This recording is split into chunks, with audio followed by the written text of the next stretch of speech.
Hey guys, it's Adam from the Dimensional Gamer Squad here, bringing you with a new video, which is another ranking video. I did Pixar yesterday, I'm doing Dreamworks today. And this is a much bigger list, because I have 27 films to go through that were created from Dreamworks, because I only seen 27 of those films. Which is kind of good, because if I saw all of them, I'll be ranking around 40. Which I don't really want to do, so yeah. The films that would be ranked here, I'm not really going to say them, because some are obvious going to be last place, some is obvious it'll be near the top. But, so I'm just going to say Prince of Egypt, Ants and Sinbad will not be on here. Mr. Peabody and Sherman, no. Captain Underpants, no. Trolls, no. Surprisingly, I haven't seen that one, actually. Those are all the ones I can think of at the moment that I haven't seen. There's probably more. I know there is, actually, because there's like 40 and I got 27. So, yeah, let's get right into this with the worst film being 27th place, obviously. And probably will stay the worst when I keep watching DreamWorks films. Shrek the Third. Well, if you've seen this film, it's really no surprise to you that it's the worst film.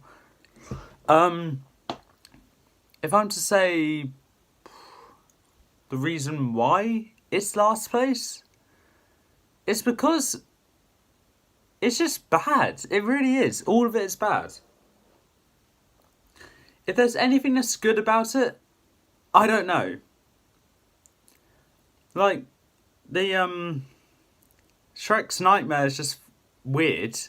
Especially with Donkey and Puss having ogre baby faces, which is just kind of creepy when you think about it.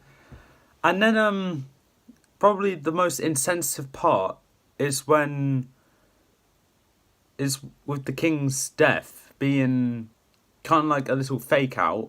And then Shrek laughing at a joke he said that he thought the king was saying, but he wasn't. So, yeah, a bit insensitive there, but you do you. I don't even know. So Shrek 3, there's really nothing good about it. I like to say I love the Shrek franchise, I really do. But Shrek the Third, not in my swamp. In 26th place, we have Madagascar 2, Escape to Africa. It's just, okay, it's much better than Shrek the Third, but it's just bad. Like, because, well, I'm not a really big fan of sequels unless they actually stand up to the expectation from the first film. And there's only one sequel that actually beaten the original. Well, sorry, two.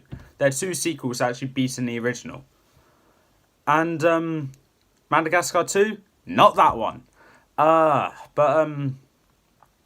think the main reason why it's here is because of the character Moto Moto now being a meme nowadays, and is absolutely terrifying. And I think it just has to do with the fact that I never really found it interesting, since the only interesting characters there to me in that movie were the penguins, which gladly they had their own spin-off. Unfortunately, it wasn't that great, but still. Anything else about Madagascar 2? Yeah, the good thing about it, like Shrek the Third, was the ending. But it does kind of set up Madagascar 3 okay. Not brilliantly, but okay. Moving on to 25th place. Monsters vs. Aliens. This is just terrible. See, with DreamWorks movies, you either have a good film or a bad film. Monsters vs. Aliens, bad film. There's really nothing great about Monsters vs. Aliens. Like, the only good thing about it was probably when we got introduced to the missing link, Dr. Cockroach, PhD, I think, and Bob. But as I said to my friend Lucas yesterday, they're not really interesting characters. They just have names, they have weird appearances, but they do nothing else. They don't do anything spectacular, and they don't really say anything that sets them out as unique from any other character in any other Dreamworks films. Which is kind of upsetting, because I like Bob and Dr. Cockroach. Missing Link I don't really like, but that's... and then the villain. I genuinely forgot the name of the villain until Lucas reminded me yesterday what his name is. I was like, Galaxar. So you know a film's bad when I can't remember the villain. And that I should not say that is the case for every film, because there is a film that's near the top of the list that I genuinely forgot the villain for. Till I rewatched it yesterday. Sorry. Moving on to 24th place. I actually really like this film. Chicken Run. Chicken Run. What can I say about Chicken Run? It's I think it's amazing, actually. Me and Lucas both agreed it's a great film. We both like it. However, we share different opinions about two characters. See, whilst he hates the character Babs, I like Babs. Whilst I hate I can't remember her name. If you've seen the movie, you know what I'm talking about when I say it's the one that's literally... Well, it's not going to work like that. You're going to need to do it that way. Or something like that. It's just not going to work. Like, the really negative one. I hate that one. Lucas likes that one. So, okay. And then there's other supporting characters like Fowler, who claims to have so much experience but really doesn't. Then there's the main villains, Mr. and Mrs. Tweedy. I'm sure Mr. Tweedy was kind of forced to be a villain. And it had that sour victory moment for Mr. Tweedy where it's like, I told you they were organised. And then, honestly, I need to give credit to Mrs. Tweedy for somehow surviving a large fall, an explosion, but not surviving a door being crushed on her.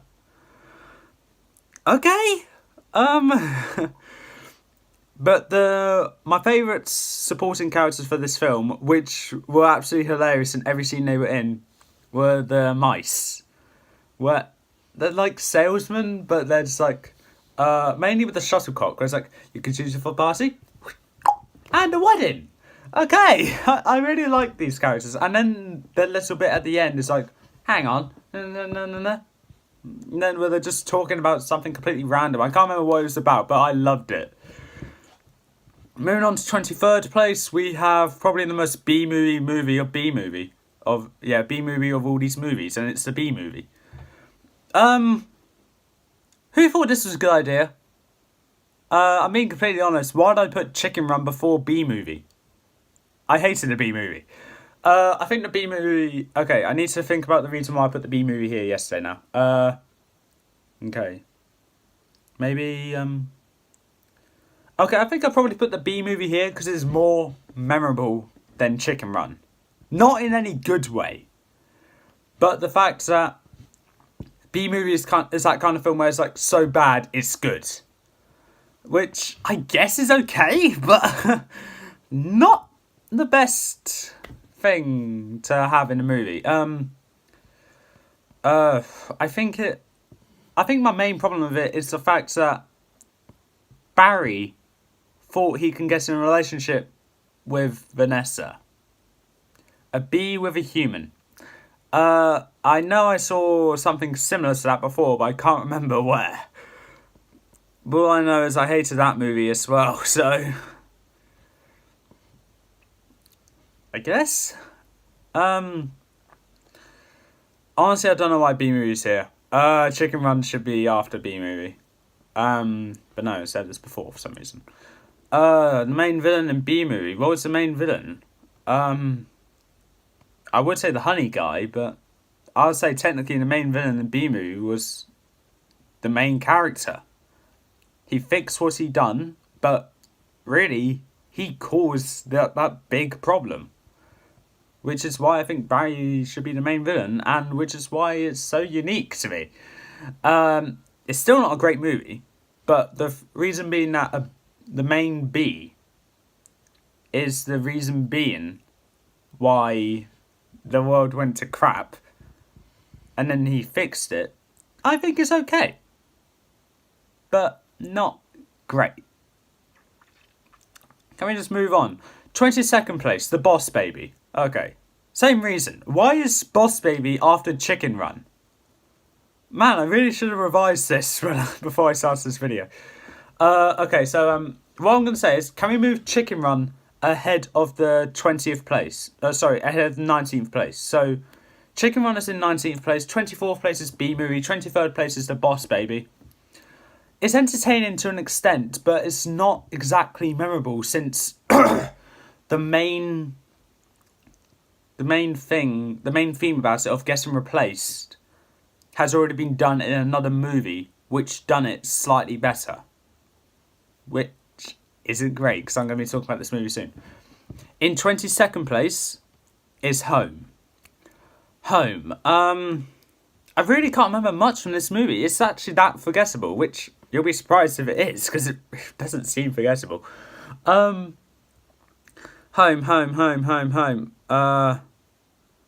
Aliens just invade Earth, claim as their own. Anything they don't see useful, they just put in a big ball up in the air. It's just like a invasion already won, and then another invasion about to take over. It doesn't make sense. I don't like it, but somehow it's better than the Boss Baby. So apparently, I liked it. I think probably it's the fact that the main character can be annoying at times, but he is also kind of likable at the same time. I can say that for one of the side characters in the next movie, which is 21st place, Over the Hedge. Over the Hedge. I actually like this movie. I don't know why, but there are so many people I talk to about this movie, and they all say, I hated that movie. I'm like, why do you hate this movie? It has a red squirrel, which is absolutely adorable, and he's hilarious. We also have RJ in there as well, which is also a good character, but the main theme about it is a lie, which Chicken Run had as well, and Madagascar 3, and a few other movies. But I think Over the Hedge done it very well, where it's like, oh yeah, I'm lying. I'm gonna make you get all this food so I can take it to a bear that wants to kill me. Okay, yeah, sure, fine, okay. I think the sour thing about it is that I'm pretty sure those animals would have helped him if he just came clean at the beginning. I'm pretty sure they would have done that. But whatever. 20th place is Penguins of Madagascar. Yeah, this is the one that originally had the replacement thing. I'm sure there was actually another film that had that replacement thing, but I can't remember it. But this one, I had the original replacement theme to it, and it did it better than The Boss Baby, but not by long shot. Because as much as I love the Penguins, I prefer them to stay on the sidelines instead of in the spotlight. Because Skipper is just stubborn and ignorant with what his ideas is. Kowalski is alright. Private's adorable. And Rico's just a pyrotechnic.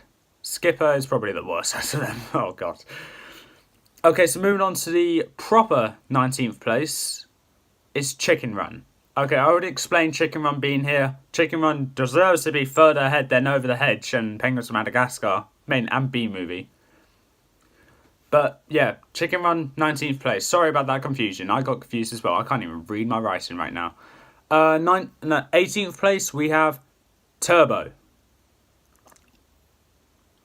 Okay, yep, Turbo. One problem, Turbo. It's like, Cars. It really is like Cars, but apart from it's not Cars, it's just a snail racing to the speed of a Formula 1 car. Or an Indianapolis 500 car, but still. Turbo.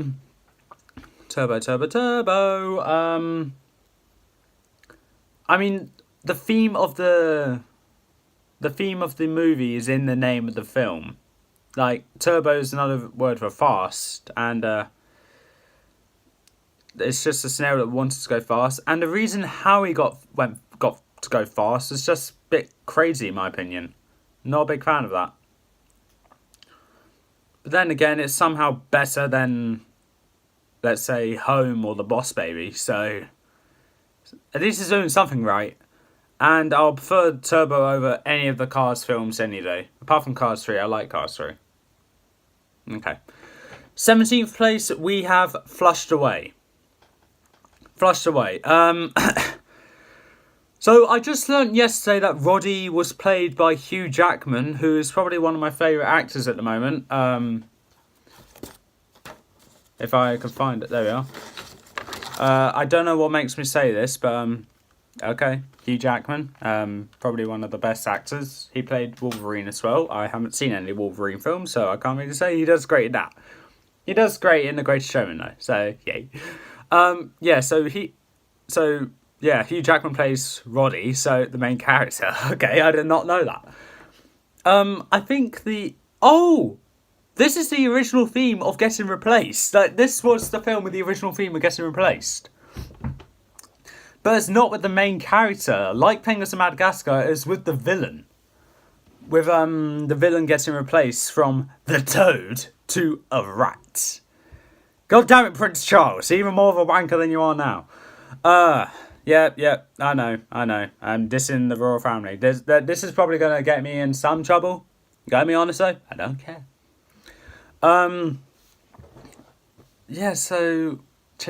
Flushed Away. It's alright, I actually liked it. I was going to rank it in 23rd place. I was like, wait a minute, am I really going to put this before B-Movie as well? But yeah, Flushed Away moved down to 17th, better than what Chicken Run moved down to. Some people actually liked it, but I don't know why. But I liked it in a way of like, okay, it's trying to be funny, it's okay, the slugs are a bit annoying. But I think the fact that Roddy is not used to the rat sewer world, I don't know what it is. And him trying to adapt it, but failing epically is the funniest part about it to me. Moving on to 16th place, we have Puss in Boots. Okay, I'm glad Puss in Boots got a spin-off. Unlike Donkey. Donkey I would have been happy to see a spin-off on, but I think that would be the same reason for Cars 2. Donkey needs to be a side character.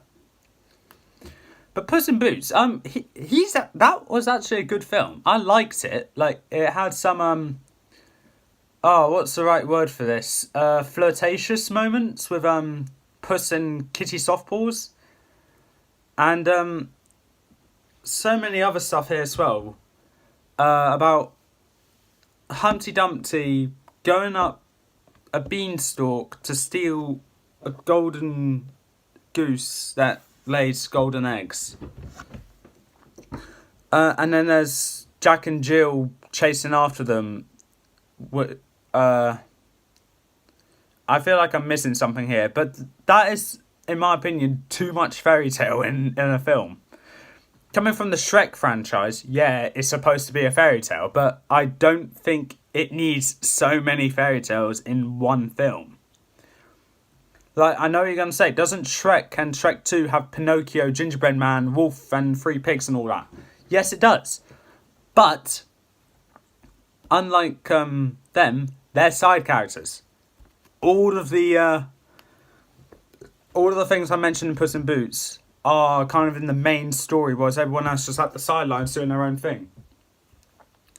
So yeah, that's why I'm not a big fan of it. But I like it. It's a good watch, but it's not something I will watch time and time and again. Probably like one time, wait a year, watch it again. Then again, that's my opinion. So 15th place, we have Madagascar 1.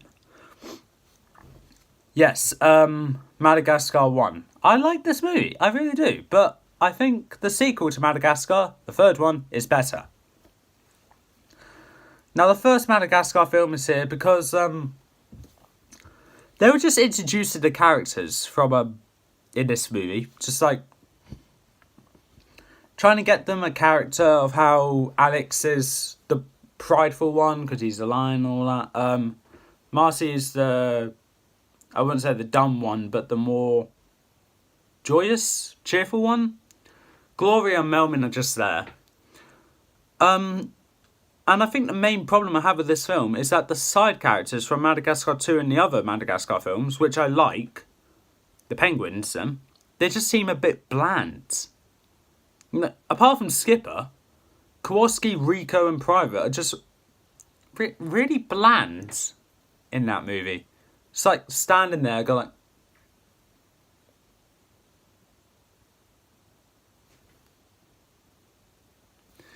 that's literally what they do. And I think that's the problem I have with it. But then again, it does have one of the best musical numbers from any DreamWorks film being I Like to Move It. But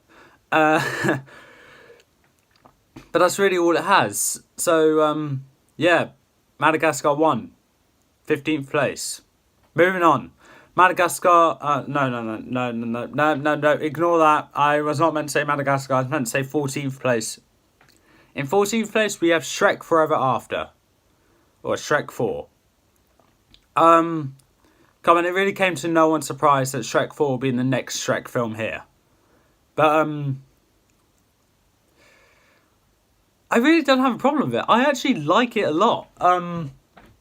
The villain is actually good. The only problem I have with the villain is that he had a different design in Shrek the Third, which I didn't care for, but then Lucas is like, I care so much about that. Why? But then again, Rumpelstiltskin is a fun name to say, and also he was a rather good villain, I'll say. Not the best villain, but he was still a good villain. Anything else about Shrek 4? Yeah, I liked they had a bit of a change of uniqueness of the story, where it's like, okay, well, you know how the original film went, how about we take that and make it go a different way? And that's what they did, and I think it came out great. It had the Pied Piper, had the Shreks the ogres dancing, not the Shreks, the ogres dancing, which was kind of good. To all the songs, Shake Your Groove thing. Okay, I guess. I mean, I'm not going to argue, but I still actually like it. But still, Shake Your Groove thing. And then the witches. The witches that. I mean, I was not aware there were this many witches in fairy tale films or books. I was not aware of that. But okay, and then it was basically a world where no one knew Shrek if Shrek never saved the princess from the tower.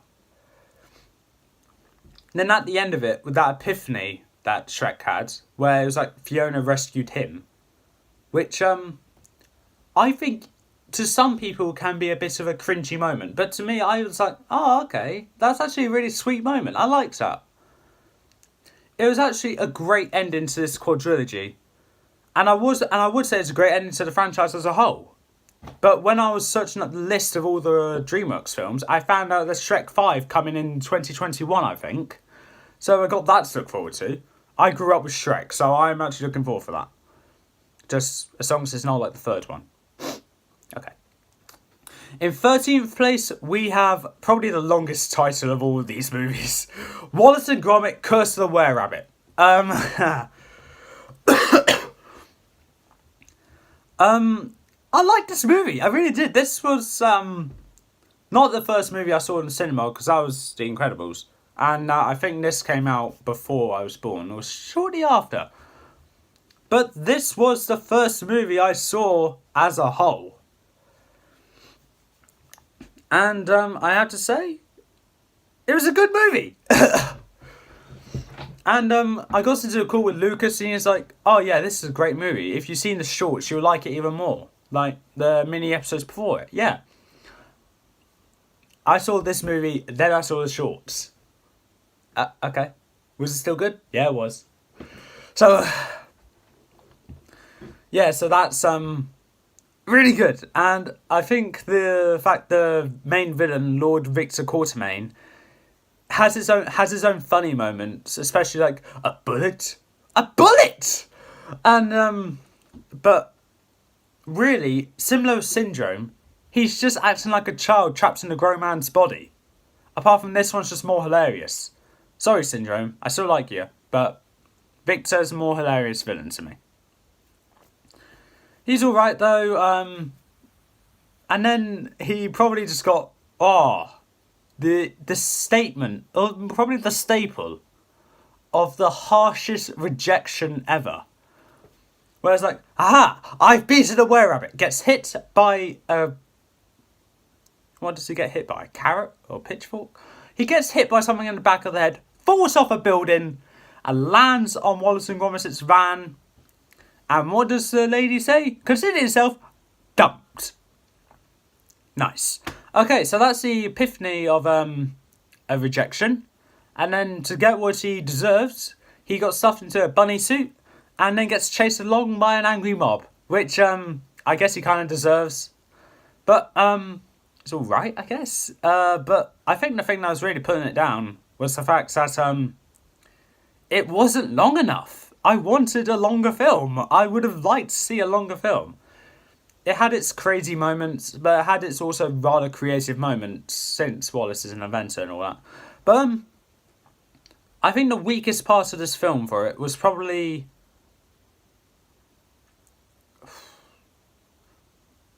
I don't really know. I like a lot of it, but I think it just has to be with the...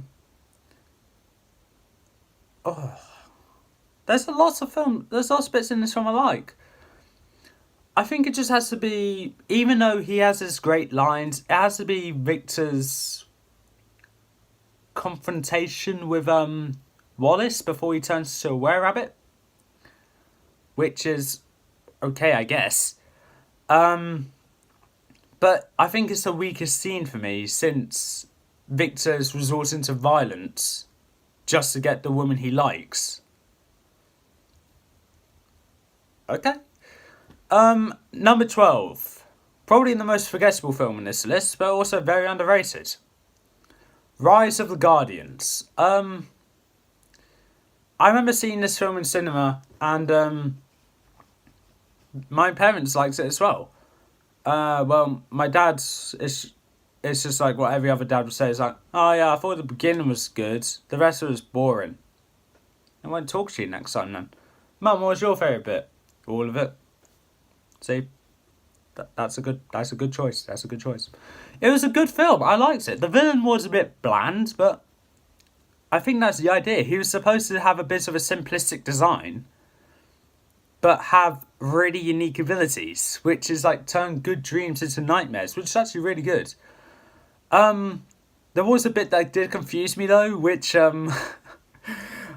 if you've seen the movie, you're probably like, okay, I get what he means. But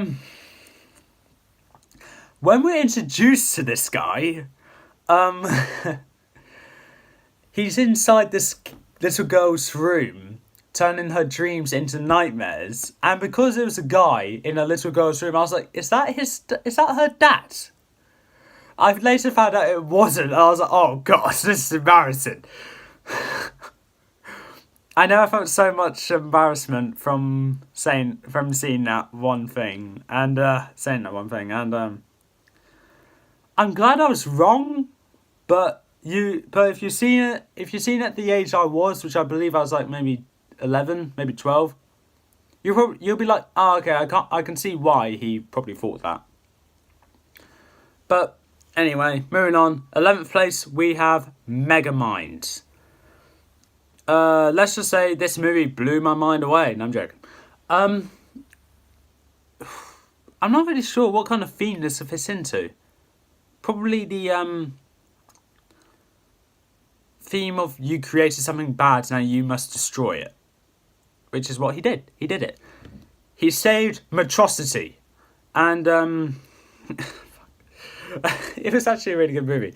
I think I don't even know the weakest part about it. I liked all of it. Then again, Megamind, out of all the other films here, probably isn't the most forgettable out of all these films. But probably is the most boring out of them. Which is saying something, because I have a film here which is really underrated. That's in 8th place, but we'll get to that later. 11th place, Megamind. Bit boring compared to other films still to come on this list. But it's still a really good film regardless. I liked that Megamind created a hero so he could fight him as the villain like he was.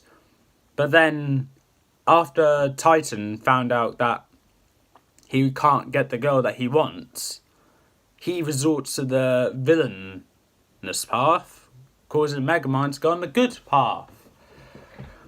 And Megamind won after nearly falling to his death, but whatever.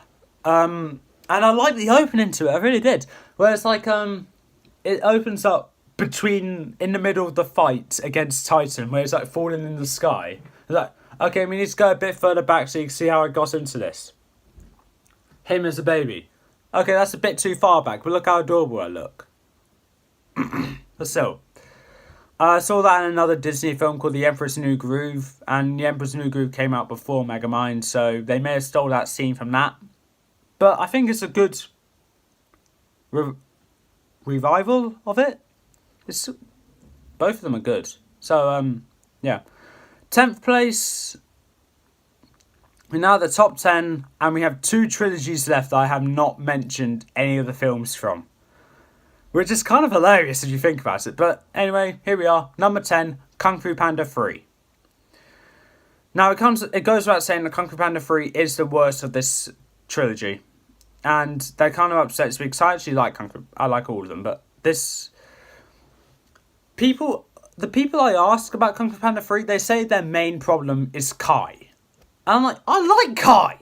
The main problem for me is probably, the pandas. The pandas are not, that is not Po. Yeah, that's my main problem. I don't know. But then again, it's still a really good movie regardless, even if you like Kai or not. I think the reason why I like Kai is that I think it has to do with the background theme that plays every time he appears in a scene. His weapons are probably the coolest out of all the weapons in the Kung Fu Panda trilogy. And his eyes are shining in my favourite shade of green, which I can't get on anything I try to nowadays. The green I would like is the green that Kai has in his eyes. And the only other time I saw that kind of green was from the YouTuber Jacksepticeye's logo. That's what it is, his logo. But then again, but it's still a great movie. It's like learning how to master Chi, which is probably one of the hardest things to do, because even Shifu couldn't do it. I like they brought back Uge. I like they brought back Uge as well, which is actually really good. I liked Uge. Shame he died though. But I liked that he brought Uge, and it showed the spirit realm, which is where all the dead masters go. Such poetry. Moving on from probably a subtle third film to number 9. Madagascar 3. I'm sorry. Okay, Madagascar 3 is in a circus. It's the second best movie which has a circus theme to it. This is the best. So it has a circus theme to it, which is the second best, as I said before. And it's much better than Madagascar 2. It had probably one of the most badass villains in any Dreamworks films, being Captain Chantal Dubois from Animal Control. She's a psychopath, that's all I'm going to say. She is a full-on psychopath. I definitely don't know what else to say about Madagascar 3. I just found it entertaining. It's a good watch, and it had so many good musical covers. And it had that thing about a lie as the main theme. But if I'm looking at all the other films, yeah, it's the best one for the lie. Kind of. It's the best one for a lie that's 100% on that theme. There's another film that I'm going to be mentioning later, which has a kind of lie, but kind of doesn't. So 8th place, we have the most underrated film on this list, being Spirits. Stallion of the Cimarron. I think that's what it says. But,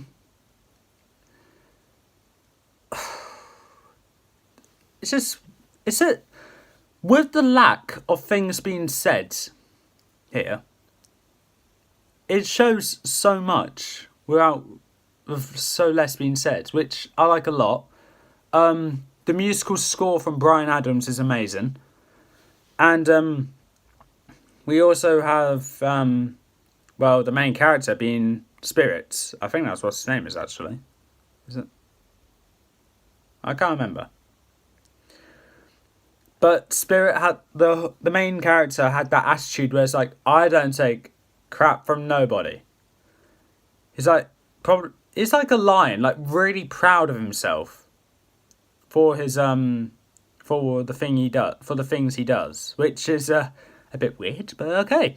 But there's actually nothing bad about this film I hate. I think the reason why it's here is because it is very forgettable compared to the other Dreamworks films here.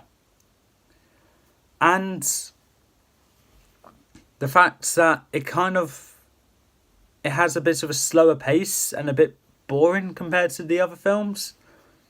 That doesn't mean it's terrible at all. It means it's a really good film, really good in what it does, just I prefer these other 7 films more. In 7th place, we have Shrek 1. The second film that has the sequel... Well, not really. Not yet. Hold on. Number 6. No. Number 7 is Shrek 1. There we are. Final answer. Shrek 1. Number 7. It's the film that started the entire Shrek franchise, which has had good movies, bad movies, okay movies, a better movie, and a rather decent spin-off. If there's anything that the Shrek franchise doesn't have, it's my favourite movie. But we'll get to that later. Shrek 1. It's actually a good starter. The animation is a bit dated, but if you ignore that, it's actually one of the best movies. Lord Farquaad is willing to do whatever he takes to rid the world of all fairy tale creatures without even having to get his hands dirty, because he has an entire army to back him up. And then this one is like, the theme for this one, I think me and Lucas agreed, is like, I heard what you said, don't judge a book by its cover kind of thing. Yeah, like, don't judge a book by its cover. Shrek does seem very aggressive, and he just wants to have his own swamp to himself. But I wouldn't say that's like, hey, get off my swamp. But if I ever feel nostalgic, this is the film I'll always go back to because of how memorable it is, and the fact that it probably had the best scenes from Donkey. But I think the one thing that makes this worse than Shrek 2 is that it didn't have an important character which is introduced in Shrek 2. Number 6, Shrek 2. The sequel, which is better than the original. Well, the other one anyway. Madagascar 3 is the first. But Shrek 2. This sequel. Donkey is great in this one as well. I'm tempted to say his name is actually Horsey in that film, but we'll call him Donkey. So Donkey is actually really great in this film. The reason why the Shrek 2 is ahead of Shrek 1, Puss in Boots. I like Puss. I like the Puss in Boots. And the main villain, Fairy Godmother, probably one of the best villains ever, with the best musical number out of all of the villains. You can't beat I Need a Hero, apart from if you're Scar from Lion King and you sing Be Prepared. But or Dr. Facilier from Princess and the Frog and you sing Friends on the Other Side. But if you ignore that, still really great. And the fact that it's just expanded this fairy tale world, which and made it better, which most sequels can't do. There's only a few movies which can do that. And hold on, I think there's someone at my door now. Yes, there is. God damn it! I'm so close to finishing as well. Please say it's just the poster. It is. Thank God. Thank God. Okay. So Shrek 2, bigger, better, and probably one of the only sequels that's better than the original. Moving on to number 5, we have How to Train Your Dragon 3. How did I make it to the top 5 and not mention a single How to Train Your Dragon film? I don't know. But How to Train Your Dragon 3, probably, well, it is. It's the worst out of all of the How to Train Your Dragon films. I'm really sad to admit it, but it's true. There's so many good things about it though. Like it's a nice wrap up to that trilogy. Yes, the villain's a bit forgettable compared to the other villains in this franchise. Which is why I was like, yeah, I can't really say Monsters vs. Aliens got this place because this villain's so forgettable I can't remember his name. The same thing applies to this one. But I think the main difference between this one and Monsters vs. Aliens is that the villain actually does something that's actually threatening. And probably the fact that this movie's a hell of a lot better than Monsters vs. Aliens. Any negatives about How to Train Your Dragon 3? No, none. Probably make the villain more memorable. But the only thing I remember about this villain from How to Train Your Dragon 3, I think his name is Grimmel, is his servants of dragons being the toxic like ones. I can't remember what they're called, but I like those dragons. They look really well detailed and I love them for that. But it's a nice wrap up to this trilogy. Bit upsetting if you think about it. Like, there's a particular scene towards the end which is very upsetting. You'll know which scene I'm talking about if you've seen it. At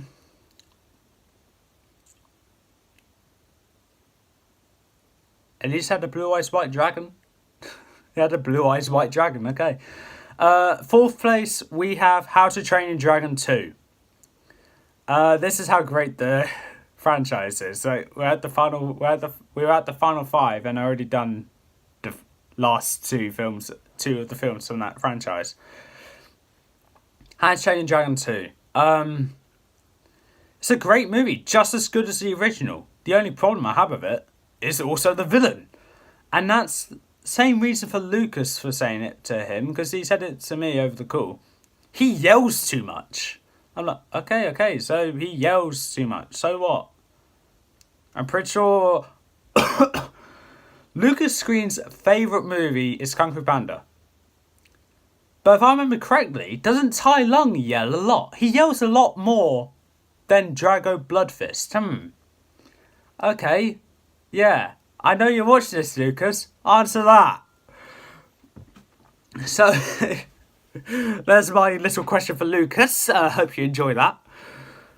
Don't diss a villain unless you can defend your own. How to Train Your Dragon 2 is actually really, really good. If I was to recommend a sequel that is nearly better than the original but not, How to Train Your Dragon 2 easily. But then again, there's another sequel here, but due to a last minute change which I'm having, due to a little thing I just briefly mentioned, I have another sequel which is better than the original. Yay! Okay, so How to Train Your Dragon 2 is up here. Like I said, it's an amazing film. The villain does yell a lot. That's not the main main problem I have with it. I actually have no problem with this film. I find it near to perfect, like the original. But then again, you can't beat the original unless you're Kung Fu Panda. Speaking of which, number 3, Kung Fu Panda 1. Kung Fu Panda 1 is number 3 for the simple reason the villain yells too much. Yeah, how do you like them apples, Lucas? Oh man, I really wanted to do that. Okay. In reality though, it is here. Just stay here. Not as a joke anymore. It is actually there. The villain does yell a lot, like Drago Bloodfist, but that's not the reason I have it. The problem I have with it is that it's spent pretty much the entire movie training Poe to be someone even Poe knows he's not. But the reason why it's this high though is that Poe doesn't give up about it though. He continues trying to be who he isn't. He does it in a hilarious way though, and Jack Black does an amazing voiceover for it. But to be completely honest, it's still a great movie. Tai Lung is actually a great movie. One of the scenes in this movie had an entire episode of the Linksy series dedicated to it. And that is how you know what Lucas Green's favourite movie is. And I'm not going to lie, it's the goodest movie. I just find 2 more slightly better. Speaking of which, number 2, Kung Fu Panda 2. And Kung Fu Panda 2. This one, in my opinion, has the best villain out of all Dreamworks films. Probably of all animated villains as well. Like, if I'm comparing from my favourite villain from the Pixar series, which would be Syndrome, I'll say Lord Shen is a lot better. Lord Shen is by far the best villain, simply because before Poe met Tai Lung, Shen killed his mother, made him an orphan, and committed mass genocide over half of the panda colony that Poe was in. And going on from that, we have the fact that Shen was able to make something that's supposed to be admired, being fireworks, into a weapon of mass destruction to wipe out Kung Fu forever. I need to give credit to Tai Lung's backstory of that's how it made him a good villain.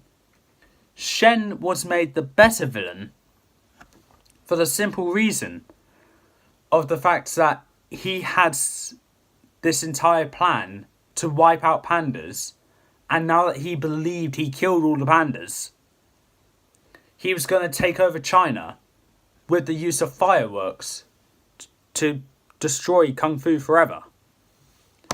Which I find to be amazing. His parents even disowned him for this. This is like how good it is. So come on.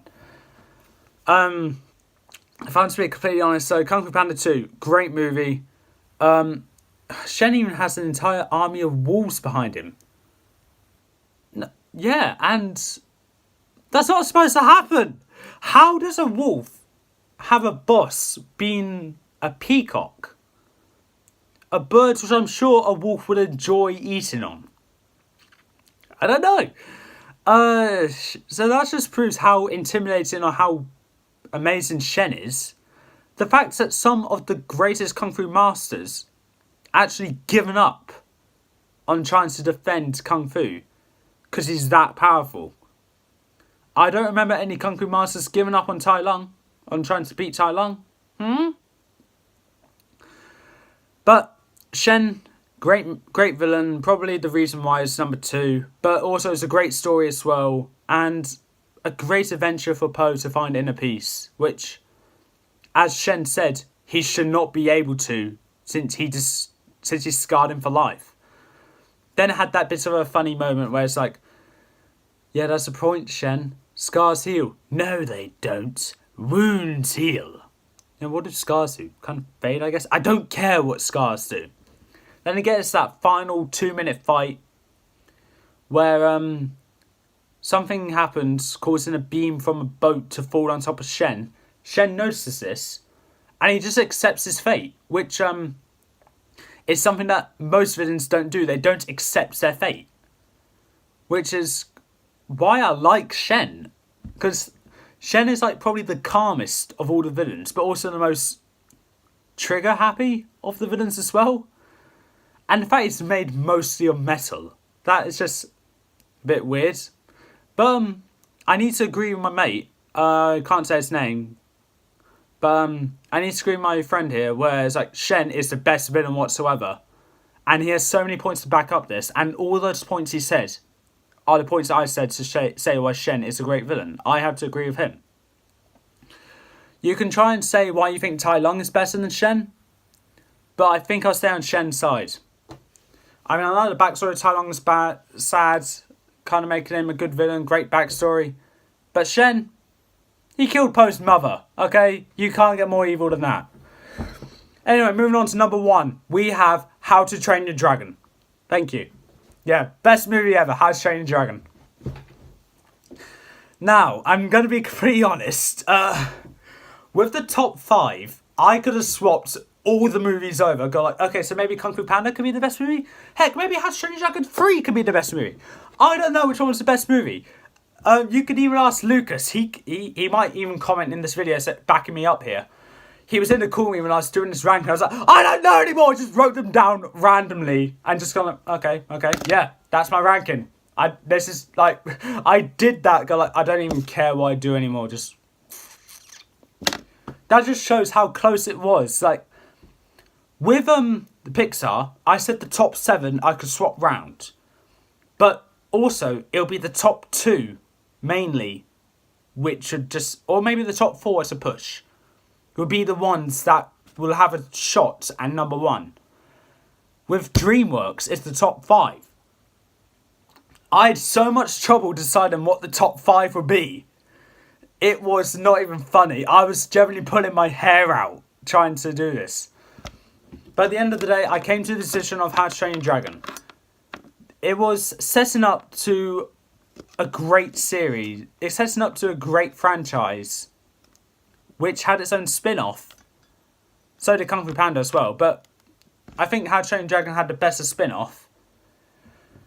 But it also had so many other things about it as well, which had the introduction to so many dragons, which most people forget the proper names of, but somehow I remember. And it has so many likeable characters to so many people. Like, if you like the nerdy type, you like Fish Eggs. If you like the show-off type, you have Snotlout. If you like the ones that always argue they're twin, then it's Rough Nut and Tough Nut.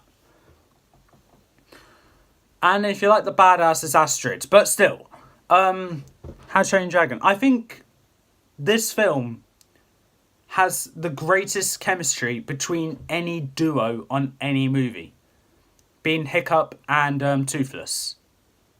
Like, because one doesn't talk, one doesn't fly. One doesn't talk, both don't fly unless they work together. And I don't really know what to say. There's so many things I can talk about How to Train Your Dragon and why it's my favourite movie. But all I can say is just watch it for yourself and then you'll understand why. Because it's a great movie. It deserves that 99% on Rotten Tomatoes scores. Which, if you don't know, the higher it is, the better the movie is. How to Train Your Dragon, 99%. The only other film I can think of that did lose to Rotten Tomatoes was the 1931 version of Frankenstein. Okay? But this movie has the highest Rotten Tomatoes scores on any of the Dreamworks movies. And I'm glad it is my favourite, because it deserves to be that high up with the Rotten Tomatoes scores. And it doesn't even matter. If it wasn't the highest, I still love it. It's amazing. But these top 5 films, I would score 10 out of 10 for watching all of them. Number 6, probably 9.5. But the rest, nowhere near a 10, but it'll still be a great movie. Great movies, anyway. And with that being said, that's the end of my ranking. This one was exhausting. I have a very dry throat now. So, after I leave you here, I am going to have what some people will call a drink. So I can actually talk to myself whilst this is uploading. And whilst it is uploading, I will be watching How to Train Your Dragon because I feel nostalgic at the moment. So, till then, that's all for this time. If you liked what you saw, leave a like, leave a comment, don't forget to subscribe, press the notification bell down in the corner below. I'm going to be watching How to Train Your Dragon now, and I'll see you next time.